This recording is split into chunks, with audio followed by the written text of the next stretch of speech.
Assalamualaikum warahmatullahi wabarakatuh. Salam sejahtera untuk kita semua dan salam Pancasila. Pada kesempatan kali ini kita akan membahas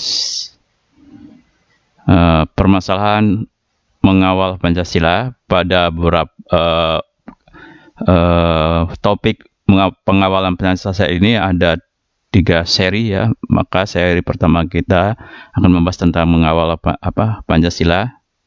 Masih bersama saya Akadun dalam sesi perkuliahan pendidikan Pancasila.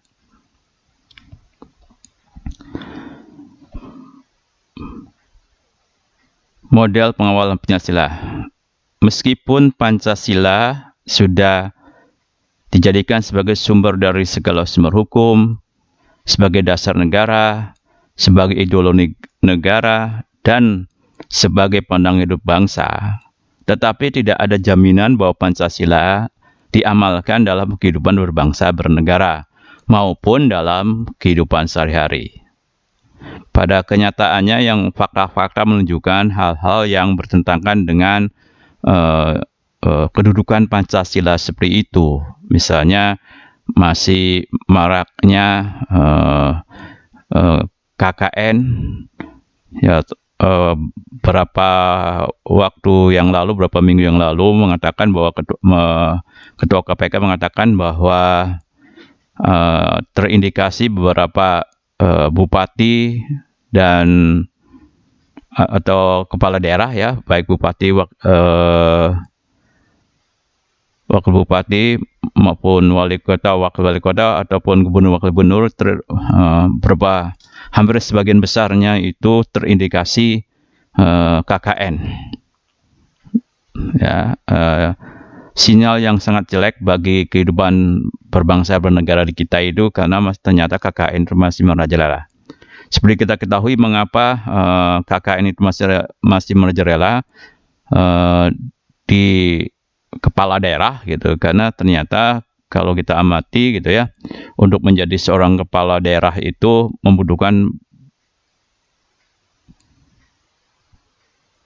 biaya yang banyak, membutuhkan dana yang banyak. Nah, itu persoalan yang harusnya segera dipecahkan. Bagaimana supaya seseorang untuk menjadi wali kota itu ya jangan terlalu banyak ya mengorbankan harta bendanya. Apalagi kalau sampai hutang sana hutang sini, apalagi kalau ada cukong yang membiayainya, maka kehidupan berbangsa bernegara ini tidak akan selesai untuk memberantas korupsi. Oleh karena itu, untuk melakukan pencegahan akan lebih baik bagaimana caranya supaya kos untuk menjadi kepala daerah ini ya seminimal mungkin. Ya, kalau tidak dikatakan tidak ada ya, biayanya harus nol ya, tapi seminimal mungkin gitu ya. Ya supaya jangan terjadi KKN. Sebab kalau masih ini terjadi, maka KKN atau korupsi itu masih akan marak di Indonesia. Nah, demikian juga kalau kita lihat di masyarakat sendiri gitu ya, terutama di birokrasi, masyarakat itu masih mengharapkan kalau di dalam suatu pemilihan itu mengharapkan uang. Nah, ini juga perlu peningkatan kesadaran budaya politik yang anti politik uang gitu di masyarakat supaya para calon legislatif maupun calon kepala daerah atau calon presiden gitu ya, itu mengurangi kosnya untuk menjadi anggota legislatif maupun anggota eksekutif itu seminimal mungkin. Itu yang kedua.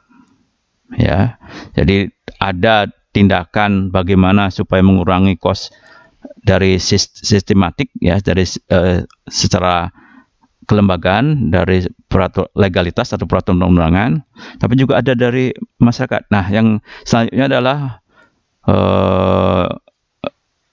dari sisi ASN atau di birokrasi pemerintahan. Di administrasi publiknya sendiri harus ada nawaitu supaya memberikan pelayanan kepada masyarakat itu yang berkualitas, yang prima, tanpa harus ada embel-embel uang. Nah, ini bisa terjadi manakala ketika mereka menduduki jabatan tertentu juga cost-nya juga nol. Jangan sampai di beberapa daerah, terutama kepala daerah main korupsi, KKN-nya ada di situ gitu ya. Jangan sampai terjadi semacam itu. Jadi kalau selama ini untuk menduduki jabatan tertentu harus mengeluarkan uang, maka mereka pun akan bagaimana caranya mendapatkan uang kembali gitu. Jadi ini rantai busuk ya. Kalau kata saya orbit viral korupsi, orbit korupsi ini harus diberantas ya, dari mulai cost seorang ingin menjadi kepala daerah atau legislatif gitu ya, atau presiden, itu harus seminimal mungkin. Lalu akan merambah kepada bagaimana caranya supaya cost untuk menjadi pejabat itu 0% juga, sehingga masyarakat pun tidak mengharapkan imbalan ketika anggota masyarakat itu memilih salah seorang atau memilih partai tertentu. Nah, itu sebenarnya yang perlu dikawal, yang kita di dalam hal mengawal bagaimana jangan terjadinya penyalahgunaan kekuasaan atau maladministrasi gitu, sehingga menimbulkan KKN. Nah, karena itu maka perlu nih pengawalan Pancasila itu. Oleh karena itu ya, ini sosialisasi, internalisasi, dan pengkondisian, conditioning Pancasila dan pengawalannya tetap diperlukan. Apalagi kalau kita tahu gitu ya, seperti yang saya kemukakan tadi, ada 3 hal orbit KKN di kita, di tingkat politik, di tingkat administrasi, dan tingkat budaya masyarakat. Itu ada. Oleh karena itu perlu terus-menerus ya dilakukan sosialisasi, internalisasi, pengkondisian Pancasila dan pengamalannya. Terutama kalau lahirnya generasi-generasi baru yang tidak tahu bagaimana Pancasila itu sendiri. Oleh karena itu perlu terus-menerus perlukan sosialisasi, internalisasi, dan pengkondisian Pancasila dan pengamalannya. Kita, terutama saya, telah dicokoki bahwa Pancasila merupakan kristalisasi nilai-nilai sosial dan budaya yang dimiliki masyarakat Indonesia. Ya, ini ya perlu kita luruskan dulu ya, bahwa apakah Pancasila itu merupakan kristalisasi nilai-nilai sosial dan budaya yang dimiliki masyarakat Indonesia. Nah, kita perlu kaji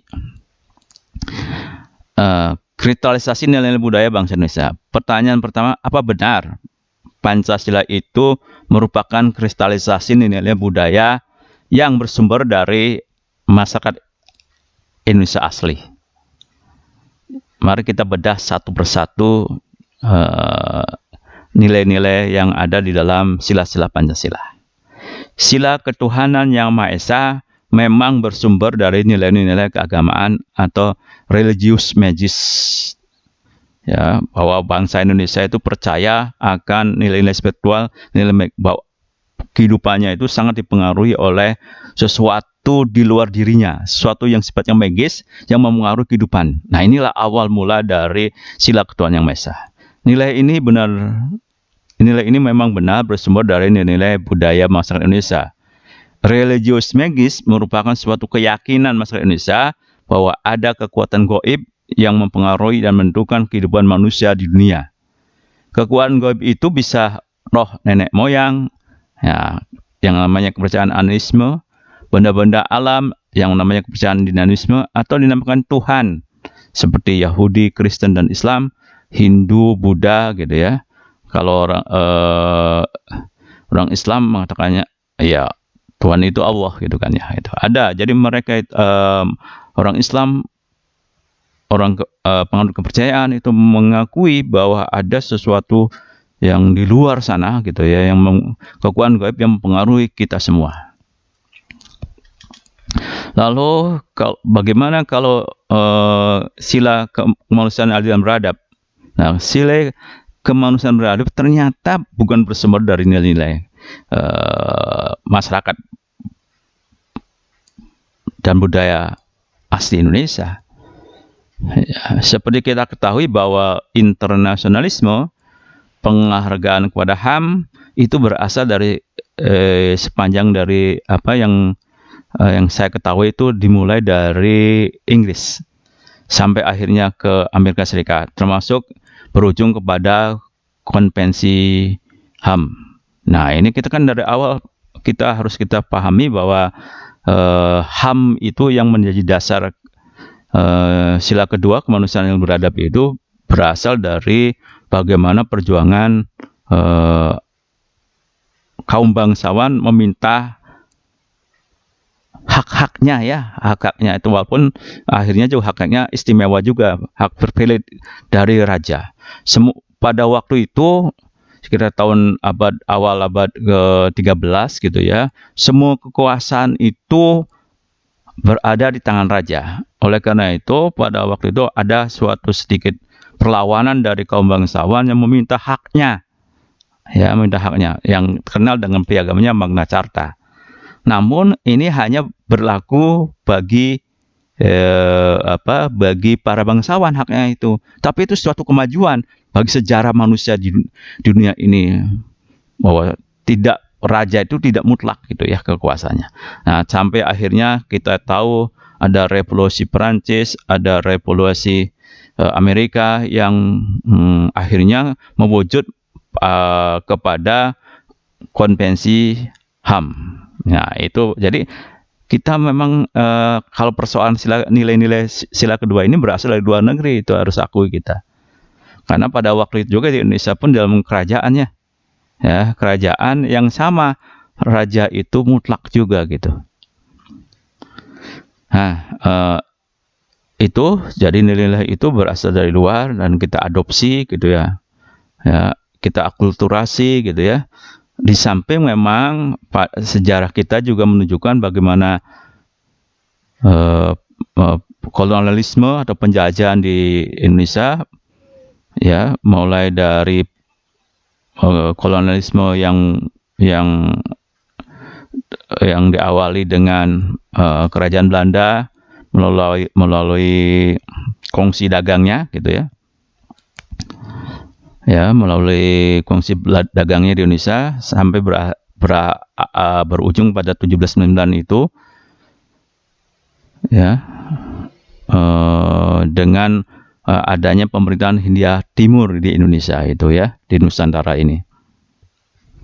Nah, itu nah lalu ada pendudukan Jepang. Nah, itu mulailah sebenarnya setelah orang-orang terdidik yang belajar ke Belanda gitu ya, memiliki pemahaman HAM gitu, baru mulai berjuang HAM di Indonesia, termasuk juga di awal-awal kemerdekaan kita. Nah, itu saya kira nilai-nilai yang mendasari ya nilai kemanusiaan beradab di Indonesia. Lalu sila ketiga, persatuan Indonesia bersumber dari nilai budaya Indonesia. Persatuan ini terbangun seperti kita ketahui era Sriwijaya gitu sampai 16 dan era Majapahit. Itu juga bagaimana sebenarnya kita bersatu, dan ini mendambakan kembali persatuan dan kesatuan bangsa Indonesia itu.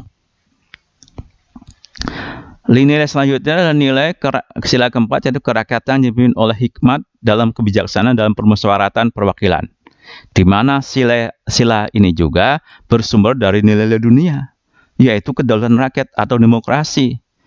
Kita bisa membaca bagaimana kebebasan didengungkan di Revolusi Perancis sekitar 1789 sampai 1799 dengan semboyan liberté, égalité, fraternité gitu ya, kebebasan, keadilan, persaudaraan, yang menumbangkan Raja Louis XVI. Sedangkan di kita sendiri pada dasarnya perlu diingat nih, demokrasi tidak lahir di nilai-nilai sunda budaya yang berharga dari bumi Nusantara. Di Nusantara yang bercokol adalah monarki dengan kekuasaan mutlak dari sang raja atau sang sultan dengan hak privilege-nya diberikan anggota keluarga yang dikenal sebagai bangsawan atau feodal. Jadi sama, seiring dengan yang di Eropa itu. Ya, seiring dengan Eropa itu. Nah, bahkan musyawarah dan mufakat merupakan kata serapan dari bahasa Arab yang menjadi nilai dasar sila keempat. Jadi musyawarah mufakat itu sebenarnya adalah nilai serapan dari bahasa Arab gitu ya. Jadi sebenarnya ini dari budaya dunia juga ya. Sila keempat itu jangan mengakui bahwa nilai ini dikristalisasi nilai budaya sebenarnya. Nah, ini saya perlu luruskan itu. Nah, yang terakhir ini adalah sila kelima, keadilan sosial bagi seluruh rakyat Indonesia bersumber dari nilai-nilai sosial masyarakat Nusantara, terutama menciptakan ketentraman, keharmonisan, keserasian, keselarasan, gotong royong, kemahrifah, loh jinawi. Itu memang dari karakter nilai-nilai bangsa Indonesia. Ya, jadi ini berasal itu. Nah, jadi kesimpulannya tidak semua nilai-nilai yang ada Pancasila itu merupakan nilai-nilai asli bangsa Indonesia, tapi juga ada nilai-nilai dunia. Jadi kalau sila ke-1, ke-3 dan ke-5 itu adalah kristalisasi dari nilai-nilai budaya bangsa Indonesia, tapi kalau sila yang kedua dan ketiga itu dari nilai-nilai budaya dunia gitu ya. Nah, itu yang harus kita ketahui ya berkaitan dengan nilai-nilai Pancasila tadi. Nah, bagaimana ini sekarang ini sudah ada menjadi kristalisasi baik dari nilai sosial budaya Indonesia maupun nilai dunia menjadi nilai Pancasila gitu ya. Nah, bagaimana supaya tetap nilai ini terus berlanjut ke generasi selanjutnya gitu. Jangan sampai kita hilang terhadap nilai-nilai yang sudah menjadi menjadi bagian dari sejarah dan nilai bangsa Indonesia. Masa hilang oleh sejarah, dihilangkan oleh generasi selanjutnya. Nah, oleh karena itu perlu kontinuitas sosialisasi, internalisasi dan pengkondisian bagaimana caranya nilai-nilai Pancasila ini diamalkan dalam kehidupan berbangsa, bernegara, dan bermasyarakat di Indonesia. Mengapa sosialisasi, internalisasi, dan pengkondisian perlu dilakukan secara berkelanjutan? Ada dua faktor yang menjadi alasannya, yaitu faktor internal dan faktor eksternal.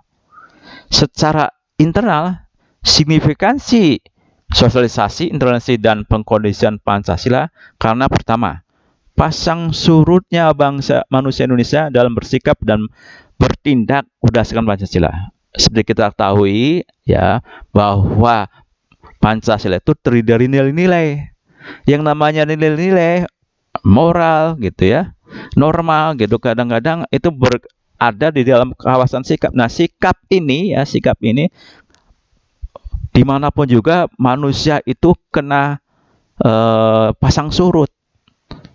Ya, kadang-kadang orang itu ingin bertindak ya berdasarkan Pancasila, kadang-kadang tidak. Kalau dalam kondisi-kondisi tertentu kadang-kadang tidak.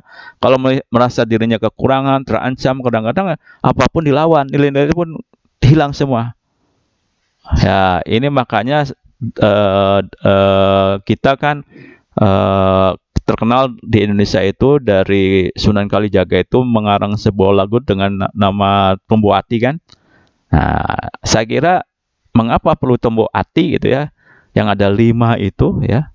Ada 5 itu perlu pengkondisian semacam itu ya. Tumbuh hati sebenarnya pengkondisian ya. Tumbuh hati itu melakukan ada 5 perkara yang harus kita lakukan supaya Islam itu misalnya kalau menurut versi Tumbuh Hati ya, supaya tetap melekat di hati orang, tetap diamalkan. Ya, kita harus mengkondisikan seperti itu. Bagaimana caranya mengkondisikan manusia Indonesia itu supaya mengamalkan Pancasila terus-menerus gitu ya. Karena sikap bangsa Indonesia yang terhadap Pancasila itu sangat tergantung dari kondisi yang ada.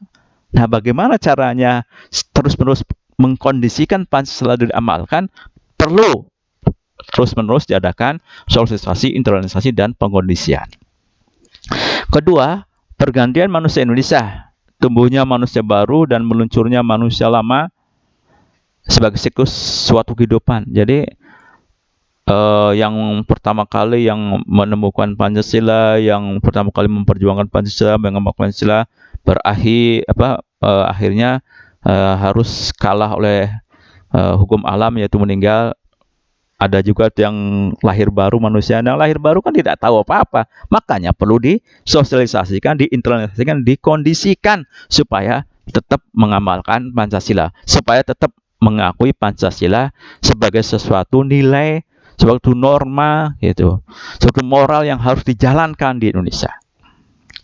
Pewarisan nilai-nilai Pancasila kepada generasi muda yang terus tumbuh memerlukan program sosialisasi.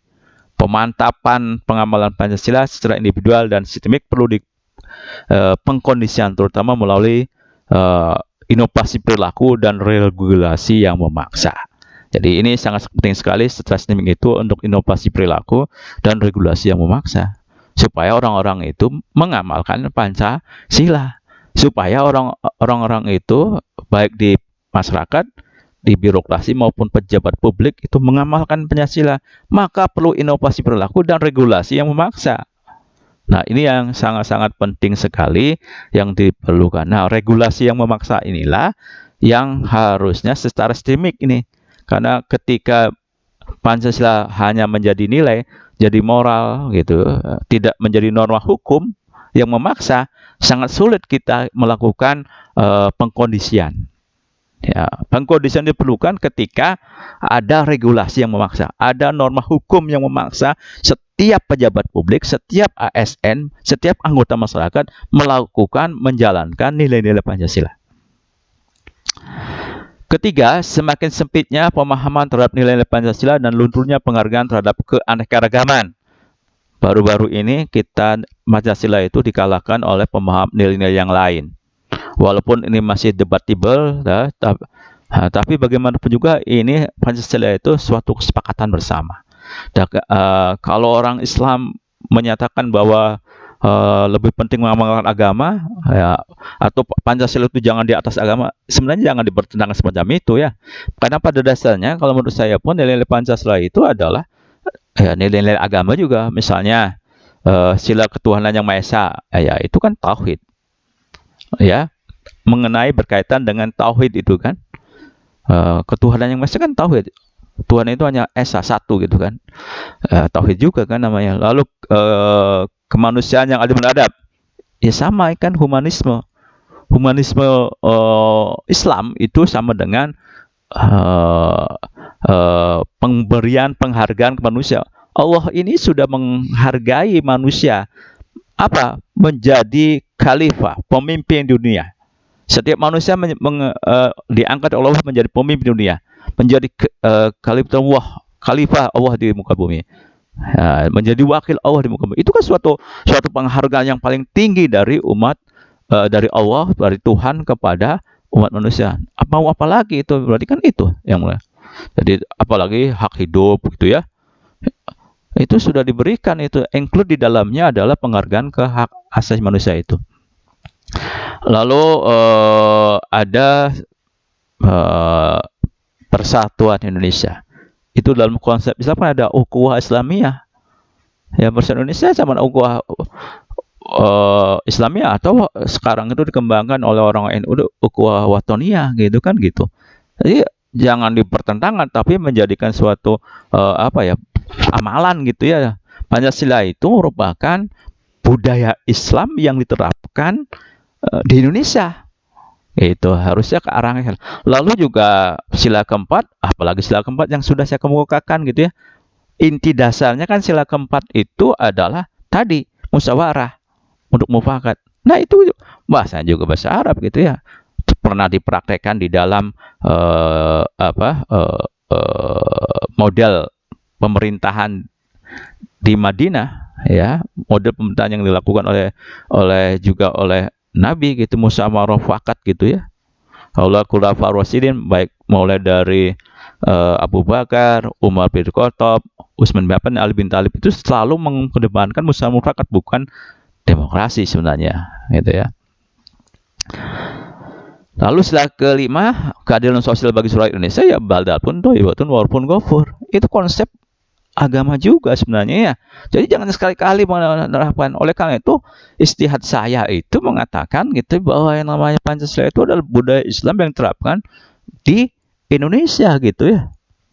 Nah, yang keempat adalah timbulnya atau terjadinya ketidakadilan dalam hukum, politik, sosial, budaya, baik di pusat maupun daerah. Nah, ini yang seperti disebutkan itu salah satu contohnya bagaimana KKN itu merajalela ya. Hukum itu tumpul ke atas, tajam ke bawah gitu ya.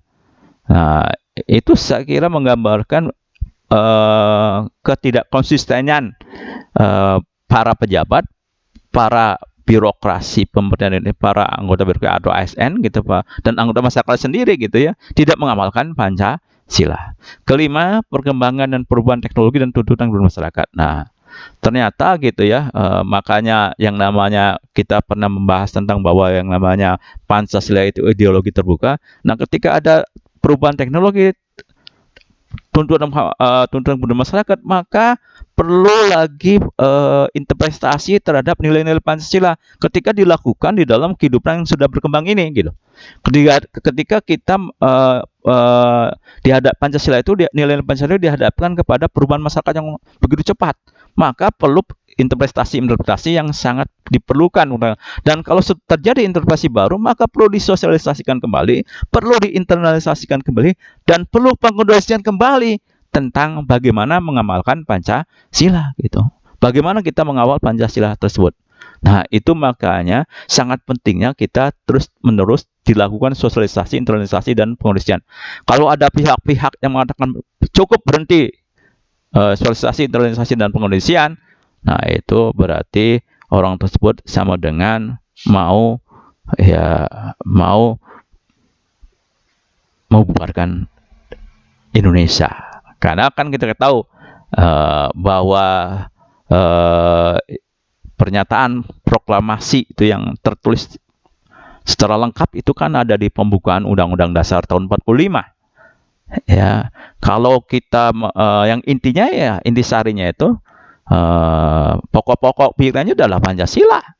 Sehingga kalau tidak melaksanakan itu, maka sebenarnya membubarkan Pancasila. Nah, kalau ada pihak-pihak yang ingin Pancasila tidak disosialisasikan, diinternalisasikan, dikondisikan gitu ya, untuk diamalkan gitu ya, maka pihak-pihak itu sebenarnya ingin membubarkan Pancasila. Nah, ini suatu pengkhianatan kepada NKRI. Itu saja pola pikirnya. Keenam, presentasi pengamalan Pancasila itu multitafsir. Apalagi Pancasila merupakan ideologi yang prismatik. Dalam bahasa Frederick Rick gitu ya, Pancasila mengambil prinsip-prinsip dasar yang baik dari berbagai ideologi dan paham serta pemikiran. Apakah itu liberalisme, sosialisme, Islam gitu ya, itu diambil intisarinya gitu ya, ke dalam nilai-nilai Pancasila gitu ya. Yang buruknya dibuang, yang baiknya kita pakai, kan itu sebenarnya. Itulah yang maksud dengan Pancasila merupakan ideologi prismatik. Karena itu sangat tidak setuju kalau pihak-pihak yang membenturkan antara Islam dan Pancasila. Bahkan saya berani mengatakan bahwa orang yang menjalankan Islam secara kafah, pasti orang tersebut sudah Pancasilais. Nah, demikian ya. Jadi sekali lagi, jangan dibenturkan itu. Kalau membenturkan itu orang-orang yang pengkhianat juga itu, jangan-jangan ya. Mengapa? Secara prinsip dasar dapat saya katakan Islam itu ide dasarnya adalah tauhid, mengesahkan Tuhan. Ketuhanan yang Maha Esa bukanlah itu ajaran tauhid. Dia tahu kalau agama yang lain. Kalau menurut saya ya, agama yang nggak tahu. Tapi menurut Islam saya sebut itu. Kemanusiaan yang beradab, prinsip dasarnya merupakan memuliakan manusia. Karena manusia diangkat sebagai pemimpin di muka bumi atau wakil Allah di muka bumi. Persatuan Indonesia juga clear karena Islam menjunjung ukhuwah Islamiyah atau ukhuwah watoniyah. Kerakyatan yang dipimpin oleh hikmah kebiasaan dalam perusahaan perwakilan, meskipun secara konseptual dan praktis antara demokrasi dengan musyawarah apalagi mufakat itu berbeda, namun prinsip dasar yang mungkin sangat sulit dijalankan dalam sistem pemerintahan negara, terutama setelah banyaknya golongan kelompok, sehingga para ulama perlu melakukan ijma ulama untuk sistem negara kita. Jadi pada dasarnya musyawarah mufakat ini yang didorong, tapi kalau kenyataannya nggak bisa, jangan dipaksakan gitu. Nah, termasuk sekarang itu sulit sekali kita menjalankan musyawarah mufakat itu sebenarnya ya. Ya, itu sangat sulit sekali, Kak. Terutama setelah bermunculannya kelompok-kelompok yang sangat banyak itu. Kalau kelompoknya cuma 2 atau 3 mungkin bisa bermusyawarah mufakat, tapi kalau kelompoknya sekarang di DPR aja ada 15 gitu ya, sangat sulit gitu kita bermusyawarah gitu ya. Nah, oleh karena itu, ya perlu dimaklumi ini istilah yang keempat ini. Lalu keadaan sosial bagi rakyat Indonesia ini sama dengan yang diceritakan Islam. Ya, ya badapin walaupun kufur. Kita sudah lama yakin secara prinsip dasar bahwa warga negara Indonesia yang beragama Islam melaksanakan agamanya dengan benar, maka pasti warga negara Indonesia adalah Pancasilais. Jangan apa yang dibukakan oleh Profesor Putrasidin di LP yang bukan barang baru. Jadi seperti yang dikemukakan oleh Prof Putrasidin di LEC waktu itu masih hidup ya. LEC-nya sekarang kan udah tewas ya. Nah, itu bukan barang baru sebenarnya. Sudah ada kebanyakan semacam itu ya. Ya. Permasalahannya bukan saja Indonesia teokrasi, apalagi negara Islam, tapi dalam pengamalan ajaran agama Islam itu masih banyak yang multitafsir. Al-Quran dan Sunnah Nabi itu ada yang qot'i, ada yang jani. Jadi sebenarnya ya perlu dikembangkan juga itu ya. Ya, kita kan apakah negara Indonesia itu negara teokrasi? Oh, berarti berdasarkan agama kan? Kan tidak kita itu ya. Demikian juga dalam agama Islam itu sebenarnya masih banyak perlu dibudayakan gitu ya oleh orang pemeluknya itu ya. Nah, pembudayaannya sendiri itu ya tergantung dari situasi dan kondisi yang ada. Nah, ya, yang qot'i nggak perlu diperdebatkan, tapi yang jani ini kan perlu penafsiran, perlu perdebatan, sehingga setiap orang memiliki ruang untuk uh, berkreasi, berinovatif gitu ya. Di situ ada gitu ya. Jangan lupa itu. Jadi jangan seperti kita orang beragama itu hitam dan putih, tidak. Ternyata ya hitam dan putih itu kalau sudah di qot'i, tapi banyak kan Al-Quran itu yang jani gitu juga ya. Aturan-aturan yang qot'i saja kadang-kadang masih disalah tafsirkan, apalagi yang jani, banyak multitafsir, tergantung sikon dan latar belakang keilmuannya. Bahkan seorang ustadz dan pengurus MUI pusat pun masih salah menafsirkan nas Al-Quran yang qot'i. Ustadz ributnya bilang mendalik tentang pengaturan surat edaran dari salah satu Dirjen Kementerian Agama tentang pengaturan penggunaan pengeras suara. Ya, waktu itu ya ribut banget itu ya. Ya kan itu untuk apa? Mohon maaf, semoga beliau tetap dalam kesulitan dan masuk surga gitu ya. Walaupun waktu itu juga aneh gitu ya, tapi saya yakin Pak Ustadz ini kerangkanya tetap ingin membawa kebaikan ya. Semoga beliau sudah meninggal, kita doakan supaya husnul khotimah meninggalnya ya. Tapi bahwa kenyataan bahwa terjadi salah tafsir karena ada unsur-unsur politik di dalamnya, itu jangan sampai itu menjual agama, menjual ayat itu untuk kepentingan politik. Nah, itu yang berbahaya. Mas saya kira untuk Pak Kiai, Pak Ustadz gitu ya, udah aja lah gitu ya. Walaupun Islam itu kapah, bermain politik tidak masalah, tapi jangan sampai kalau nggak tahu gitu, apalagi udah tahu merekayasanya gitu ya, itu ya udah mendalik gitu ya, kalau semacam itu ya. Ya, jangan sampai menimbulkan kekisruhan di bangsa ini tentang pelaksanaan. Nah, ini contohnya ya. Pak Ustadz itu mengatakan gitu ya, walaupun Sekretaris Jenderal MUI ya ternyata masih salah tafsir gitu, atau sengaja gitu ya, bukan salah tafsir gitu ya. Itu satu Dirjen Kementerian Agama tentang pengaturan penggunaan pengeras suara. Belum membaca sudah ngomong dulu, harusnya dibaca dulu gitu ya. Ya, sehingga saya tangkap ada dua pengaturan penting di dalam pengaturan pengeras suara itu ya. Ingat ini ya, bukan pelarangan gitu. Jangan sama pelarangan. Nah, ini ngomong-ngomong udah dilarang padahal sih pengaturan. Ya makanya Pak Kiai, Pak Ustadz kalau ngomong baca dulu gitu ya. Jangan sampai salah lagi seperti Pak Ustadz yang sudah meninggal itu. Bahwa kalau ada ajan itu harus memiliki suara yang merdu sehingga menjadi syiar Islam. Nah, itu kan baik gitu. Yang kedua, pada waktu sholat gunakanlah speaker dalam. Itu dua pengaturannya yang sangat penting ya, bukan pelarangan, ngatur. Elokkah pengaturan tersebut? Ya, jelas elok.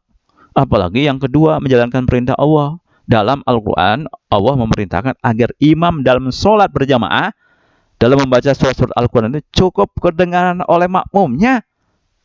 Masa yang qot'i aja segitu dilupakan karena ada kepentingan atau otak lain gitu ya, ada pikiran lain gitu kan, terlalu kacau di hidup ini ya. Ya, terlalu kacau gitu ya kalau misalkan seperti itu. Itu pengurus MUI, mantan pengurus MUI ngomong seperti itu, bayangkan, padahal sih jelas nasnya ada. Maka sebenarnya kredibilitas orang-orang seperti itu ya harus diragukan. Ya, minimal bukannya dia tahu mungkin ya, tapi karena ada unsur-unsur politiknya gitu. Secara eksternal, signifikansi sosialisasi, internalisasi, dan pengondisian karena pertama globalisasi. Nah, ini ada pengaruh internal dan eksternal ya, perlunya sosialisasi, internalisasi, dan pengondisian yang terus menerus itu. Globalisasi yang membawa persaingan antar bangsa yang semakin tajam. Nah, ini makanya setiap orang itu pasti pengen jualan apa ideologinya. Termasuk juga jangan lupa ya, orang-orang yang menganggap bahwa komunisme itu tidak ada gitu ya, itu terlalu konyol juga gitu ya, mengatakan bahwa komunisme itu tidak ada.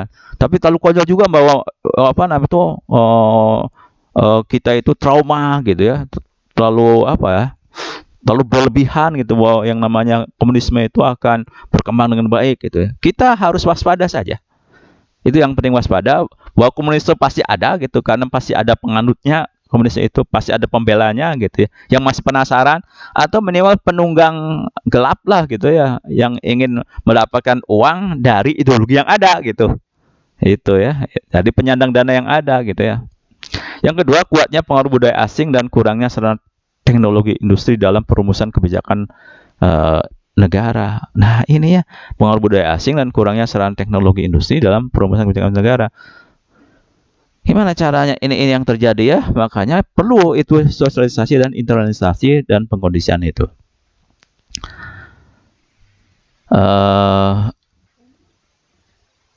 Itu dulu saya kira ya yang bisa saya sampaikan ya. Mohon maaf apabila ada hal-hal yang kurang berkenan.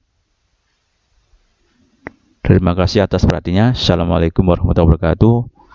Salam sejahtera buat kita semua dan salam Pancasila.